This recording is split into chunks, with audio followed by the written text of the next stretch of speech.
Ikhwafillah rahmatullahi alaikum. Alhamdulillah pada kesempatan malam hari yang berbahagia ini kita melanjutkan kembali ulasan kita di dalam kitab Al-Fiqhul Manhaji ala Madhhabil Imam Syafi'i rahimahullahu ta'ala.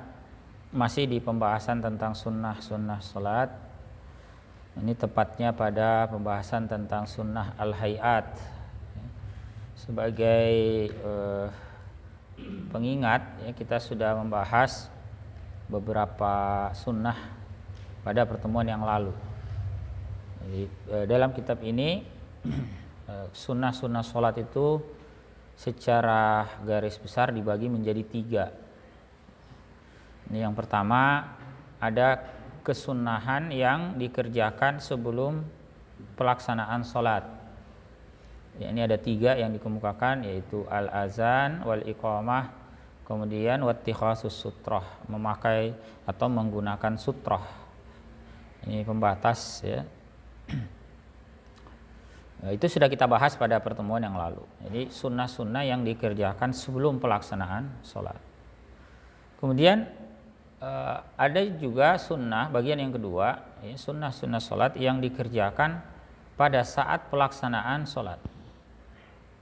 Nah, sunnah yang dikerjakan saat pelaksanaan sholat ini juga terbagi lagi. Ya, ada 2 macam. Ini ada yang disebut sebagai sunnah al-ab'ad, kemudian yang kedua disebut sebagai sunnah al-hayat.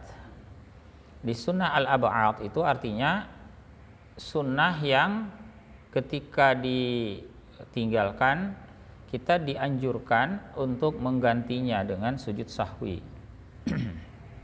Itu namanya sunnah ab'ad. Ada 5 ya yang sudah kita bahas pada kesempatan yang lalu.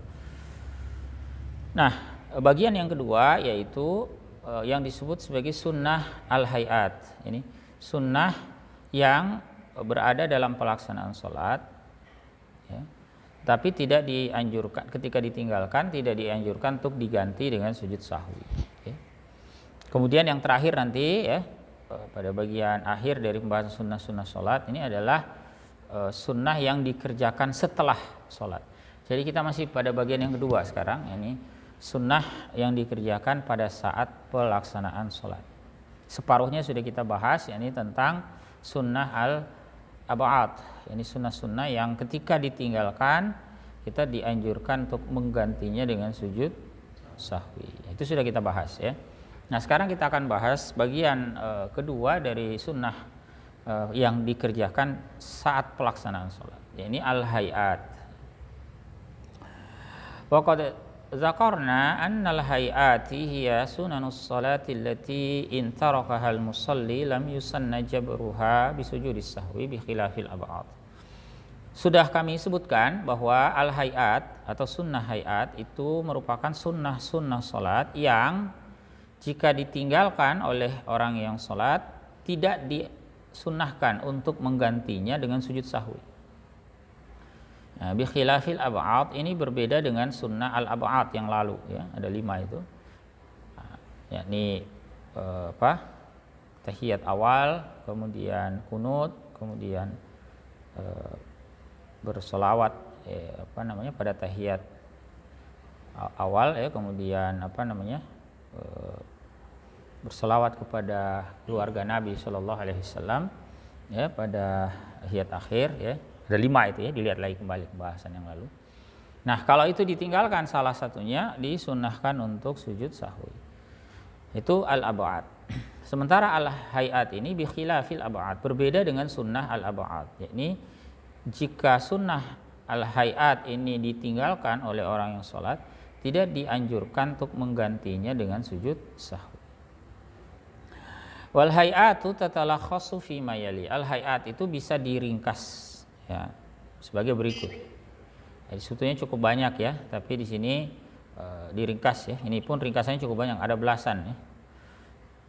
Kita lihat satu persatu, mudah-mudahan waktu kita memadai ya. Yang pertama, raf'ul yadaini 'inda takbiratil ihrami wa 'inda ar-ruku'i war raf'i minhu. Mengangkat kedua tangan ketika takbiratul ihram, ketika ruku dan bangkit dari ruku. Ini atau i'tidal. Ini sunnah hayat ya. Jadi takbiratul ihramnya rukun, tapi mengangkat tangannya merupakan sunnah ya. Wa kaifiyatu ada'i hadhihi sunnah, tata cara mengerjakan sunnah ini, ay yarfa'a kaffaihi mustaqbilan bihimal qiblah, dia mengangkat kedua tangannya menghadap ke kiblat. Telapak tangannya maksudnya ya. Menghadap ke kiblat, mansyuratil asabi, dengan jari jemari yang tidak rapat, agak renggang ya, tidak rapat. Muhaziyan bi ibhamaihi li syahmatail uzunain, setara atau sejajar ujung kedua ibu jarinya dengan bagian bawah telinganya. Bisa dibayangkan ya, ini sayang video saya nggak bisa tampil ya. Jadi yang di masjid bisa lihat ya. Jadi menghadapkan telapak tangannya ke kiblat, kemudian tidak terlalu rapat jari jemarinya, dan jempolnya, ujung ibu jari itu sejajar ya kurang lebih dengan bagian bawah telinga. Ya. Ala an takuna kaffahu makshufatain, ini kedua telapak tangannya dalam keadaan terbuka. Jadi bukan menutup tapi terbuka ini. Bukan menutup seperti kita mengepal, bukan, tapi membuka ya, kurang lebih seperti ini ya. Dasarnya adalah riwayat Al-Bukhari Muslim dari sahabat Ibnu Umar radhiyallahu anhuma. Rawal Bukhari wa Muslimun an Ibnu Umar radhiyallahu anhuma qala, beliau berkata, ra'aitun nabiyya sallallahu alaihi wasallam aftatahat takbira fis shalah, aku melihat Nabi sallallahu alaihi wasallam membuka takbir dalam salat. Ini pada saat beliau takbiratul ihram. Farafa'a yadayhi hina yukabbir, beliau mengangkat kedua tangannya ketika bertakbir, hatta yaj'alahu mahazwa mankibaih, sehingga setara keduanya dengan pundaknya. Jadi bagian bawah telapak tangan itu setara dengan pundak. Nah, kemudian bagian ujung jempol itu setara dengan sejajar dengan telinga. Ya. Kemudian wa idza kabbara lirruku'i fa'ala mislahu. Ketika beliau takbir untuk ruku, beliau melakukan yang semisalnya. Jadi pada saat ruku itu juga sama ya. Jadi takbiratul ihram dengan takbir ruku itu mengangkat tangannya sama. Ya. Sama-sama seperti tadi. Demikian pula wa idza qala sami'allahu liman hamidah. Ketika beliau membaca sami'allahu liman hamidah, yakni i'tidal ini ya. Fa'ala mislahu, beliau juga melakukan yang semisal.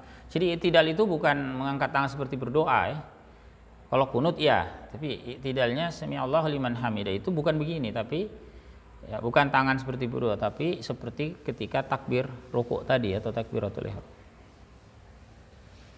Jadi beliau melakukan sama model takbiratul ihram ya, kemudian takbir untuk rukuk dan i'tidal mengangkat tangannya sama. Waqal, dan beliau berkata, ini membaca ketika i'tidal, Rabbana walakal hamd. Ya, itu bacaan ya, i'tidal beliau. Wala yaf'alu dzalika hina yasjud. Beliau tidak melakukan itu ketika sujud. Jadi ketika sujud tidak perlu mengangkat tangan. Tetap bertakbir. Ya, setelah i'tidal dalam posisi berdiri kan kita takbir untuk sujud. Tetap kita bertakbir, takbir intiqal, Allahu Akbar, tapi tanpa mengangkat tangan. Wala hina yarfa'u ra'sahu minas sujud, dan tidak pula ketika mengangkat kepalanya dari sujud. Jadi bangun dari sujud untuk misalnya duduk antara dua sujud ya, bangun. Itu juga bertakbir tapi tidak mengangkat tangan. Ya. Cukup jelas ya. Ya. Kemudian yang kedua, wad'u yadihil yumna ala zahri yadihil yusra wa dzalika fil wuquf. Meletakkan tangannya yang kanan di atas punggung tangannya yang kiri saat berdiri, yakni saat setelah takbiratul ihram itu kan ya, Allahu Akbar, tangan kanan di atas tangan kiri ya.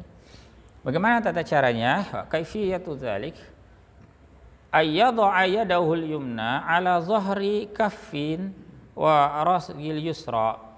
Dia letakkan tangan kanannya ke punggung pergelangan dan apa ini? Jadi punggung tangan dan pergelangan tangan kiri. Gitu ya. Jadi bukan juga memegang siku, bukan ya, tapi memegang dekat pergelangan tangan kirinya. Wa yaqbidu bidu 'alal yusra bi asabi'i yadihi yumna, dan dia menggenggam tangan kirinya dengan jari jemari tangan kanan. Jadi bukan hanya diletakkan tapi juga digenggam tangan kiri itu dengan tangan kanan. Wa yakunu mahallu dzalika tahta sadrihi wa fawqa surratihi. Dan tempat atau posisinya itu di bawah dada, di atas pusar. Di dalam mazhab Syafi'i posisi tangan itu di bawah dada tapi di atas pusar. Kira-kira di perut ya, tapi tidak sampai ke pusar, di atas pusar sedikit, tapi juga tidak sampai di dada, tidak tinggi sampai di dada. Di perut ya. Di bawah dada, di atas pusar.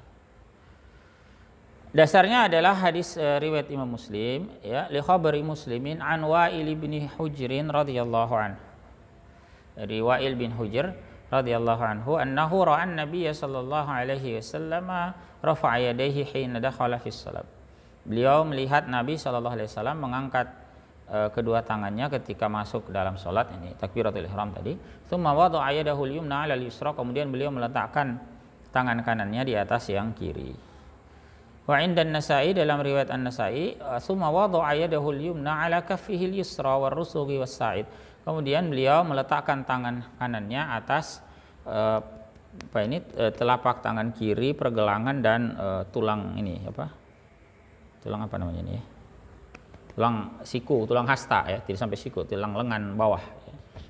Ya, beginilah posisinya. Bukan juga di sininya ya, bukan di bukan di telapak tangan kiri, yang punggung tangan kiri yang dipegang.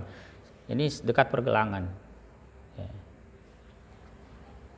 Ya, afwan, ini yang di zoom ya, saya tidak bisa tampilkan video, jadi bayangkan lah ya. Nanti kalau kurang jelas bisa ditanyakan. Kemudian sunnah hayat yang ketiga, an-nazru ila maudhi'is sujud, melihat ke tempat sujud. Ya, ini juga kesunahan. Fayukrahu ayyatawazza'a nazrahu fima haulah. Dimakruhkan dia mengedarkan pandangannya ke sekelilingnya. Ya. Apalagi kalau sampai menoleh ya. Jadi tidak menoleh pun itu terlarang, maksudnya lirik kanan kiri ya dalam sholat. Termasuk au ayyanzura ilal a'la au ila syai'in amamahu hatta walau kana al-Ka'bah. Atau dia melihat ke atas. Dia memandang ke atas atau ke sesuatu yang ada di depannya meskipun itu Ka'bah. Jadi seandainya kita misalnya sholat persis di depan Ka'bah, tetap kesunahannya itu melihat ke tempat sujud, bukan ke depan. Misalnya di depan kita Ka'bah ini ceritanya ini. Tidak dianjurkan melihat ke Ka'bah, dianjurkannya ke tempat sujud. Bal yusannu ayyaj'ala nazrahu daim, dianjurkan untuk menjadikan pandangannya itu senantiasa ila maudhi'i sujudihi, ke tempat sujudnya. Jadi ayyaj'ala nazrahu daima ila maudhi'i sujudihi, selalu dia melihatnya ke tempat sujud, kecuali ada satu pengecualian, illa 'inda tasyahhud, kecuali ketika bertasyahud. Pada saat bertasyahud ya, fal yaj'al nazrahu ila sababatihi allati yushiru biha 'inda tasyahhud. Hendaklah dia menjadikan pandangannya itu ke arah telunjuknya yang dia berisyarat dengannya ketika bertasyahud. Jadi pada saat bertasyahud ya, pada saat dia asyhadu an la ilaha illallah itu, yang pandangannya itu diarahkan ke telunjuknya. Ya. Bukan lagi ke tempat sujud. Hanya itu saja. Selain itu ya disunnahkan untuk mengarahkan pandangan ke maudhi'us sujud, tempat sujud. Wa dalilu dzalika ittiba'u fi'lin Nabi sallallahu alaihi wasallam. Dalil hal itu adalah mengikuti perbuatan Nabi sallallahu alaihi wasallam. Nabi dalam berbagai riwayat tentang salat beliau ya begitu. Ya. Tidak memandang ke mana-mana, ke kanan, ke kiri, ya, ke atas dan sebagainya. Apalagi kadang-kadang kalau kita di masyarakat itu Ya, orang sholat itu kadang ada yang mohon maaf pakai baju yang tidak pantas. Kadang ada gambarnya aneh-aneh, tulisannya aneh-aneh, ya. Nah, itu kan mengganggu orang yang ada di belakang kalau dia melihat ke situ, ya. Atau bahkan ya ada juga orang itu kadang sholat auratnya tidak tertutup dengan benar, ya, entah celana atau bajunya yang kependekan, sehingga ketika dia ruku atau sujud itu bisa terlihat itu, ya, auratnya, bagian belakangnya itu, ya. Jadi itu masih banyak ya yang berpakaian kurang patut ya dalam pelaksanaan sholat. Kemudian yang keempat, ya, kita sampai 5 ya baru diskusi ya. Keempat, iftitahus sholati ba'da takbiri bi qira'ati tawajjuh. Membuka sholat setelah takbir, setelah takbiratul ihram, iftitah ya, dengan apa? Qira'ati tawajjuh, membaca bacaan tawajjuh. Tawajjuh ini maksudnya bacaan iftitah, ya. Kan diantara bacaan iftitah itu ada bacaan wajjahtu wajhi, ya. Nah, itu namanya qira'atut tawajjuh. Wa lafzuhu ma rawahu Muslimun an Ali radhiyallahu anhu an Rasulillah sallallahu alaihi wasallam. Lafaznya adalah apa yang diriwayatkan oleh Imam Muslim dari Ali radhiyallahu anhu dari Rasulullah sallallahu alaihi wasallam. Annahu kana idza qama ila shalah, bahwa Nabi ya sallallahu alaihi wasallam jika beliau berdiri untuk salat, beliau membaca, ini bacaan iftitahnya, wajjahtu wajhiya lilladzi fataras samawati wal arda hanifan wa ma ana minal musyrikin. Aku hadapkan wajahku kepada yang menciptakan langit dan bumi sebagai orang yang lurus, hanif, tidaklah aku termasuk orang musyrikin. Inna salati wa nusuki wa mahyaya wa mamati lillahi rabbil alamin. Sungguhnya salatku, ibadahku, bahkan hidup dan matiku persembahkan kepada Allah Rabbul Alamin. Ini ikrar yang luar biasa sebetulnya kalau dihayati ya dalam salat. La syarika lahu wa bidzalika umirtu wa ana minal muslimin. Tidak ada sekutu baginya dan kepada hal itulah aku diperintahkan dan aku termasuk orang-orang yang berserah diri. Ini sunnah yang keempat ya. Jadi wajjahtu wajhi itu maknanya qasadtu bi ibadati. Aku berniat dengan ibadahku ini, aku hadapkan ya, kepada Allah Ta'ala.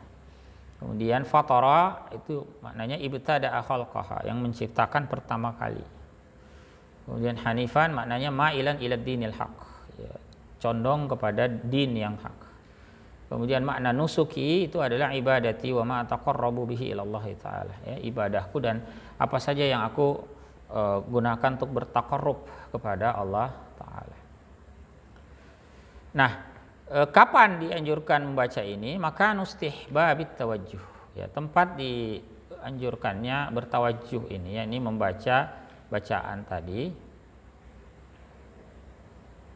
Itu dianjurkannya tustahabbu qira'atut tawajjuhi fi iftitahil mafrudati wan nafilah. Dianjurkan membaca iftitah tawajjuh tadi itu dalam apa? Iftitah salat yang difardukan dan yang sunnah. Jadi bukan hanya pada salat fardu ya, melainkan juga pada salat sunnah. Termasuk misalnya salat tarawih. Ya. Jadi ketika selesai takbiratul ihram itu tetap disunnahkan untuk membaca iftitah. Lil munfaridi wal imami wal ma'mum, baik bagi orang yang sholat sendiri ya, juga walil imam, bagi imam, wal ma'mum, dan juga makmum, semuanya ya, disunnahkan untuk membaca bacaan iftitah tadi. Kemudian bisyarti, dengan syarat. Nah, ini dengan syarat ya. Allah ya beda bi qiraatil Fatihati ba'du, dengan syarat dia belum lagi ya memulai dengan bacaan surah Al-Fatihah. Kalau dia sudah baca Al-Fatihah ya lewat. Ya, jadi bacaan iftitah ini sebelum Al-Fatihah. Fa in bada'a biha, jika dia memulai dengan bacaan surah Al-Fatihah. Wa qad alimta annal basmalata juz'un minha aw bit ta'awuz. Dan Anda sudah tahu bahwa basmalah itu bagian dari surah Al-Fatihah. Jadi kalau yang bersangkutan memulai dengan bacaan Al-Fatihah atau bahkan ta'awuz atau dengan ta'awuz, maka fatat sunniyatu qiraatit tawajjuh, lewatlah kesunahan membaca iftitah tawajjuh tadi. Jadi intinya iftitah itu dibaca setelah takbiratul ihram. Begitu misalnya kita baca Al-Fatihah atau bahkan sekedar ta'awuz, sudah lewat kesempatan untuk membaca itu. Jadi iftitahnya persis setelah takbiratul ihram.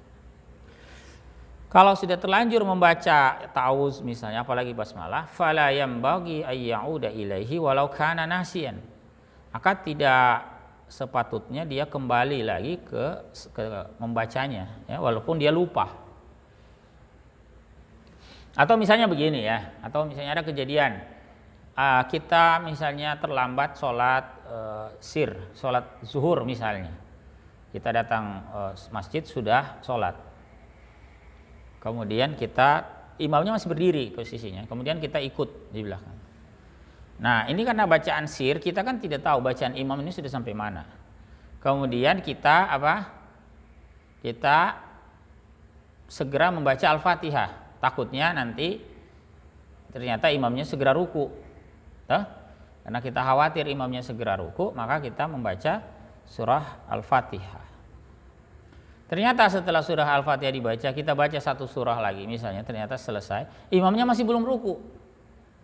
Ya, misalnya masih baca imamnya. Lalu kemudian kita berpikir, kalau begitu saya baca iftitah saja.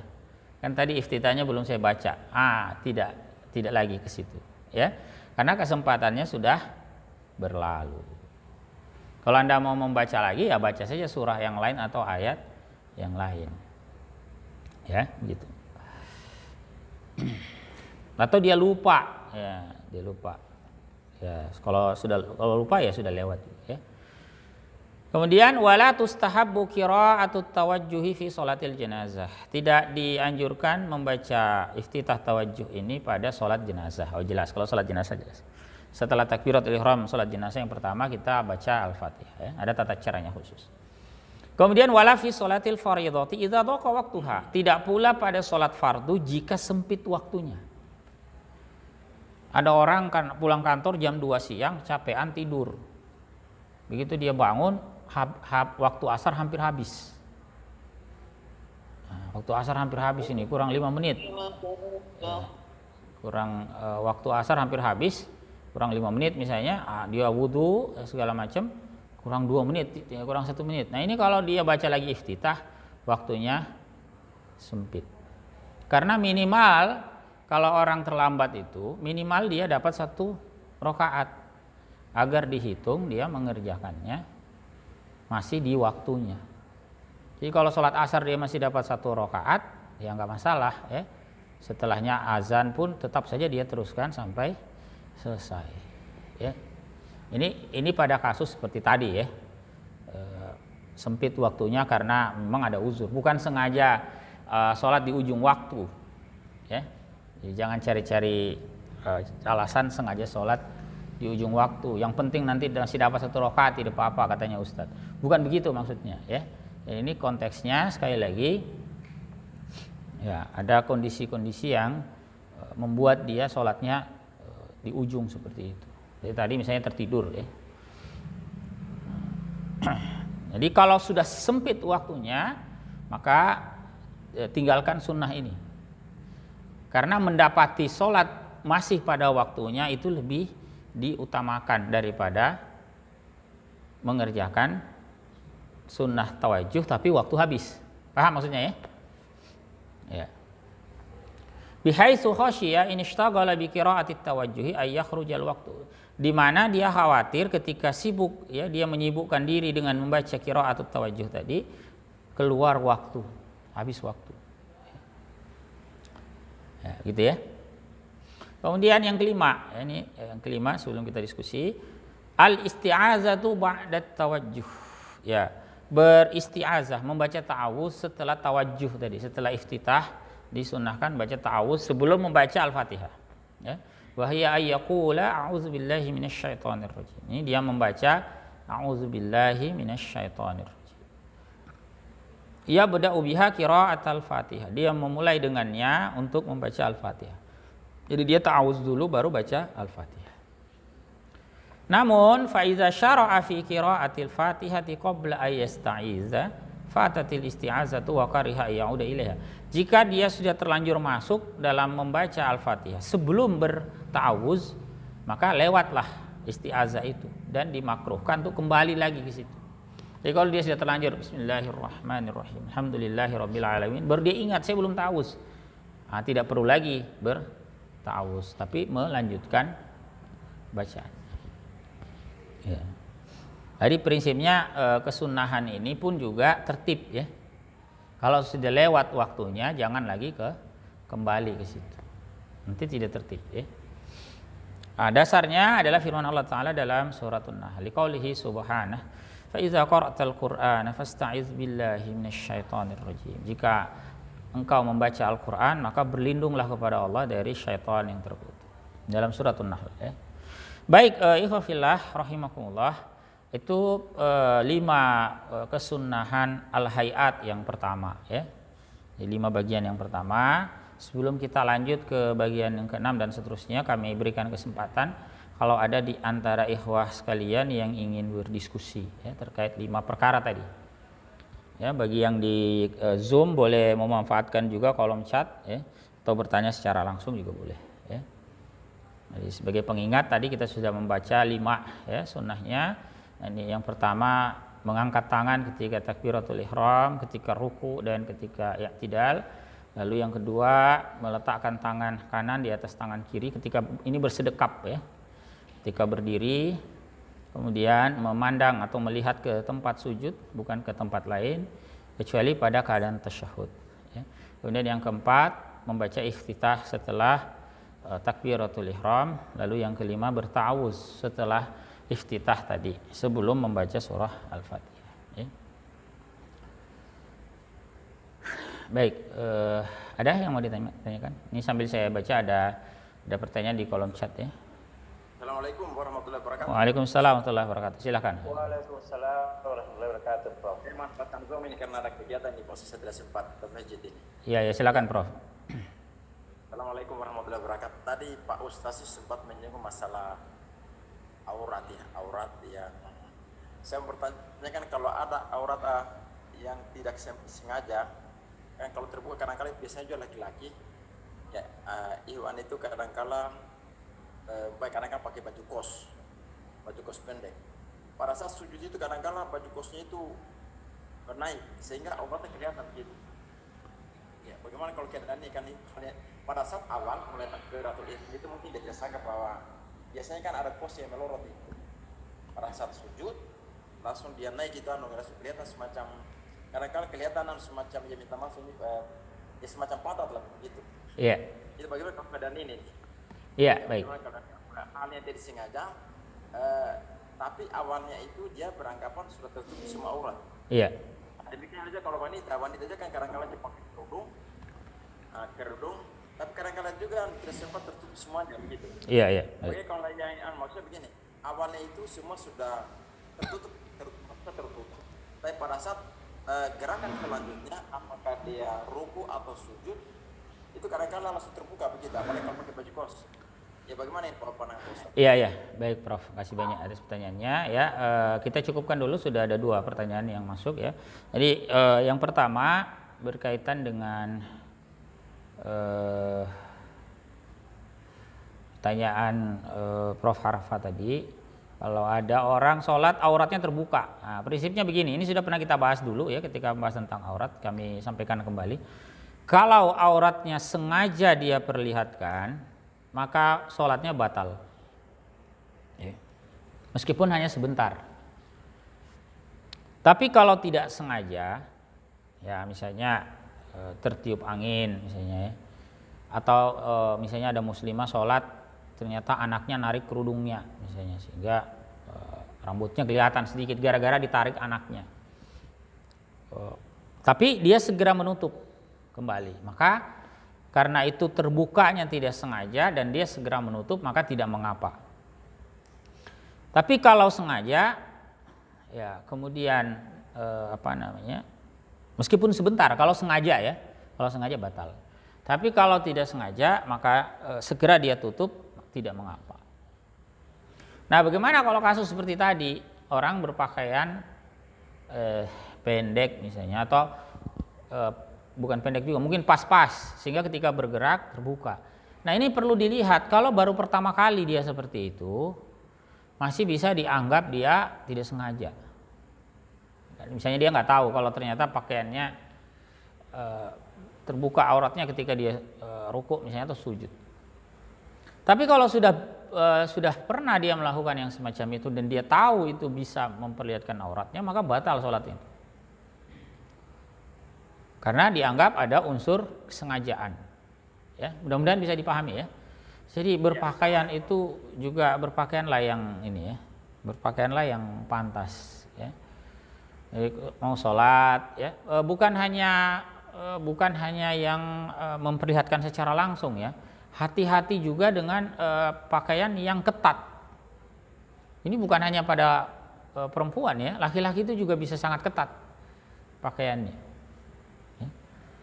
Dia pakai celana apa sih itu, model celana apa sekarang? Seperti pakaian renang itu yang sangat ketat.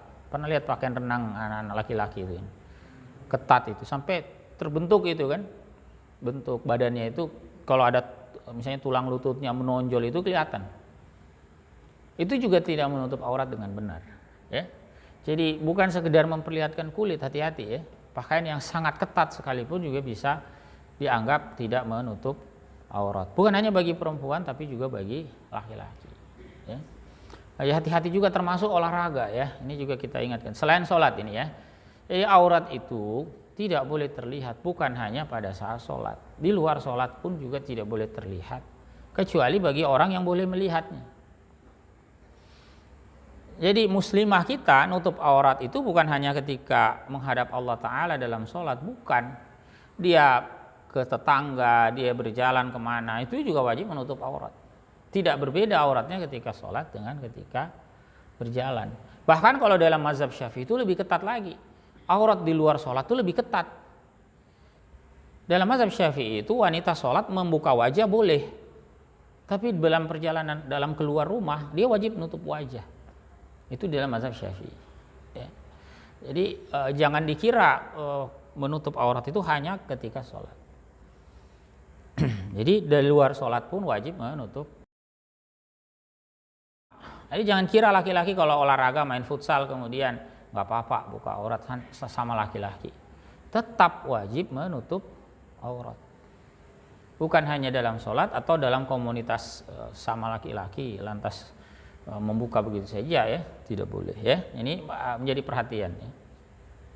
Kemudian yang kedua ya, bagaimana solusinya mengatasi nilai kehusyuan sholat kita. Biasanya kita tidak sadari atau memang ada satu penyakit jamaah. Contohnya bergerak-gerak dan melihat pandangannya bukan pada tempat sujud.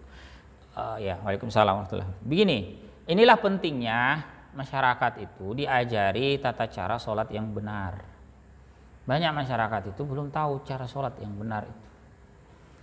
Dari mana belajar sholat? Ya semata-mata informasi yang dia dapatkan turun-temurun.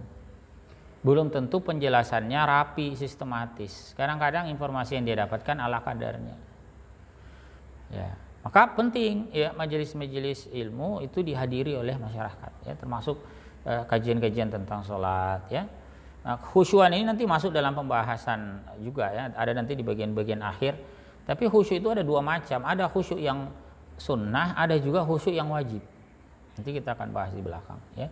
Tapi prinsipnya ikhwafillah, tuntunan tentang sholat ini wajib diajarkan kepada siapapun umat Islam. Jangan sampai usia sudah tua tapi belum pernah belajar tuntunan sholat secara sistematis, secara rapi. Rukun sholat saja nggak tahu yang mana, apa bedanya rukun dengan sunnah tidak tahu. Ya, ini masih ada. Ya. Jangankan rukun sholat ya. Ini juga kadang ironi ya. Ditanya rukun wudhu saja ada yang nggak tahu. Ada ya, kami pernah dapat, mohon maaf ini. Itu sudah ceramah kemana-mana gitu. Iseng-iseng kita tanya, coba rukun wudhu apa sih? Nggak bisa nyebutkan dengan benar. Ini musibah sebetulnya. Ya, bagaimana mungkin kita perkara dasar semacam itu sampai tidak belajar. Ya. sunnah wudu, rukun wudu nggak tahu. Gitu. Kalaupun bisa sebut rukun juga nggak tertib gitu. Padahal tertib itu rukun juga. Ya, apalagi sholat yang rukunnya itu sampai belasan. Belum tentu ketika ditanya bisa tahu ini rukun. Masih banyak ya, misalnya masyarakat kita itu misalnya tahiyat awal itu dikira rukun. Padahal bukan. Ya, misalnya ya. Dan sebagainya. Nah, termasuk juga dengan tuntunan tadi ya, ketika sholat itu khusyuk. Di antara tuntunan Nabi Shallallahu Alaihi Wasallam, khusyuk itu adalah melihat bukan ke tempat yang lain tapi ke tempat sujud. Salah satunya agar bisa khusyuk. Khusyuk itu menghadirkan hati kita, menghayati bacaan, doa, zikir, gerakan yang ada dalam sholat. Ya, hati kita hadir di situ. Bukan kita takbir tapi pikiran dunia. Ya, pikiran kita pekerjaan, pikiran kita tugas kuliah, pikiran kita bisnis, ya dan sebagainya. Bukan begitu. Nah, salah satu caranya yaitu tadi ya, memang lihatnya ke tempat sujud, bukan ke tempat yang lain. Ya, maka sekali lagi penting ya kita ajarkan tuntunan-tuntunan ini pada umat Islam ya, bukan hanya generasi muda tapi juga generasi tua semuanya. Ya, dan semua kesunahan yang kita bahas ini juga berkontribusi pada kekhusyuan kita. Bagaimana kita rukuk dengan benar, kita ya tidak, bahkan takbiratul ihram dengan benar, mengangkat tangan, meletakkan tangan, bersedekah, itu semua membantu kita untuk mewujudkan kekhusyuan. Ya, wallahu a'lam. Kemudian bagaimana hukumnya memejamkan mata saat sholat? Ya, kalau memejamkan mata terus-menerus hukumnya makruh ya. Makruh hukumnya ya. Jadi yang disunahkan itu melihat ke tempat sujud. Jadi bukan kalau memejamkan mata sesekali boleh ya, sesekali. Misalnya ya ada kondisi ya samalah kita berkedip atau memejamkan mata sebentar sesekali boleh ya. Tapi kalau lama gitu ya memang dia maksudkan untuk tidak melihat, itu keliru. Jadi tuntunan Nabi Shallallahu Alaihi Wasallam itu adalah melihat ya ke tempat sujud, ya, bukan dengan mata tertutup. Kemudian ada pertanyaan lagi, membaca Al-Fatihah itu kan rukun sholat. Bagaimana ketika sholat hanya baca Bismillah saja, bahkan tidak baca apa-apa? Karena kan orang baru saja masuk Islam atau dari kecil belum disentuh pendidikan agama. Yang lalu sudah kita bahas ya. Kalau memang ada uzur, misalnya ya kasusnya baru masuk Islam, boleh ya dia membaca semampunya. Ya, tapi ini kondisi temporer, tidak boleh berlangsung lama. Jadi misalnya dia baru masuk Islam duhur, menjelang duhur jam 10 jam 11 diislamkan, maka begitu azan zuhur wajib sholat zuhur. Kalau belum hafal Al-Fatihah gimana? Hafal dulu Al-Fatihah, hafal dulu. Boleh dia menunda sholatnya 1 jam 2 jam, dia sholat jam 2 nanti, tapi dalam keadaan sudah hafal itu lebih bagus. Tapi kalau sudah sampai menjelang ini nggak hafal-hafal juga ini, ya sudah sebisanya ya, baca yang mudah atau zikir apa yang mudah baginya. Tapi sekali lagi temporer, nanti asar juga begitu, belajar lagi itu. Ya, jangan manja, saya baru masuk Islam Ustaz. Tapi tidak belajar juga, manja ini namanya. Jadi harus sungguh-sungguh dulu belajar, coba hafalkan dulu, belajar dulu. Nah, bila perlu sholatnya itu di depannya ada layar TV besar, ada teksnya di situ, atau dikasih papan tulis besar di situ, ada teksnya di situ, Al-Fatihah ditulis. Tidak bisa baca Arabnya, ditulis pakai Latin. Ya, sholat sementara begitu, temporer ya. Nah itu boleh ada uzur begitu untuk ya mungkin 1-2 sholat saja atau sehari lah mungkin mentok. Ya kalau sudah 1 minggu masuk Islam sudah tidak dapat uzur begini lagi ya, sudah keterlaluan itu kalau tidak belajar. Apalagi dengan alasan dari kecil belum disentuh pendidikan agama, ini lebih parah lagi. Berarti Islamnya sebenarnya sejak kecil tapi belum bisa baca Al-Fatihah dengan benar. Nah ini PR besar umat Islam ini kalau masih ada seperti ini. Itu tidak ada uzur ya, wajib belajar. Tidak ada uzur itu. Uzur bil jahal itu memang ada dalam Islam, namanya uzur karena kebodohan. Tapi kebodohan itu karena faktor eksternal. Ini harus dipahami. Uzur bil jahal yang dibenarkan dalam syariat itu faktornya eksternal. Seseorang itu jauh dari ulama, dia tinggal di kampung terpencil, di pelosok, di daerah sulit akses, tidak ada informasi yang masuk ke sana dan sebagainya. Jadi faktornya eksternal, bukan sesuatu yang dia kuasai. Dia sih pengen belajar tapi nggak ada tempat. Nah begitu. Jadi uzur bil jahal itu bagi orang yang benar-benar tidak tahu, bukan orang yang tidak mau tahu atau pura-pura tidak tahu. Nah, tidak mau tahu itu bukan uzur. Tidak mau tahu itu artinya ada sarana, ada ustadz, ada guru ngaji, tapi dia nggak mau. Ya, ada tempat belajar tapi tidak mau. Orang tuanya mau ngajari dia nggak mau. Ini tidak dapat uzur orang seperti ini. Bisa dipahami ya? Jadi uzur bil jahal itu adalah faktor eksternal yang tidak bisa dikuasai oleh yang bersangkutan. Ya, sementara kalau dia mampu ada fasilitas mendukung, sarana mendukung. Apalagi di zaman sekarang ini, di era keterbukaan informasi itu sulit kita bayangkan masih ada orang punya uzur jahal sekarang ini. Apalagi kalau surah Al-Fatihah nggak bisa, itu bagaimana ceritanya? Sulit kita bayangkan ada uzur bil jahal di situ.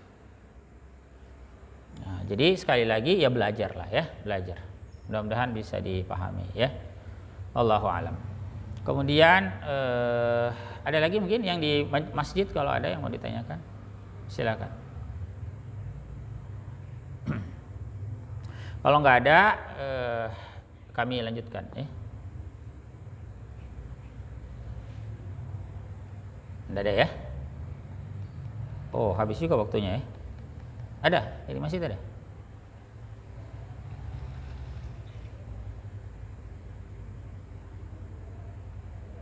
Ya, sementara kita baca 5 dulu ya. Nanti insya Allah yang ke-6 ya dan seterusnya kita akan lanjutkan pada kesempatan mendatang ya. Ini karena poin yang ke-6 ini agak panjang ya. Ini membaca jahar pada sholat jahar, membaca sir pada sholat sir. Itu ya, insya Allah kita akan bahas pada kesempatan mendatang.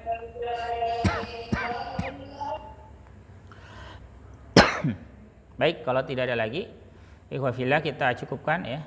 Sekali lagi saya mohon maaf, ini kamera tidak bisa tampil karena agak gangguan ya. Tapi mudah-mudahan bisa dipahami ya. Jadi kalau masih ada yang kurang jelas, insya Allah pada kesempatan mendatang kita bahas kembali ya. Kita lanjutkan masih di sunnah-sunnah al-hayat. Subhanakallahumma wa bihamdik, asyhadu an la ilaha illa anta astaghfiruka wa atubu ilaik. Assalamualaikum warahmatullahi wabarakatuh.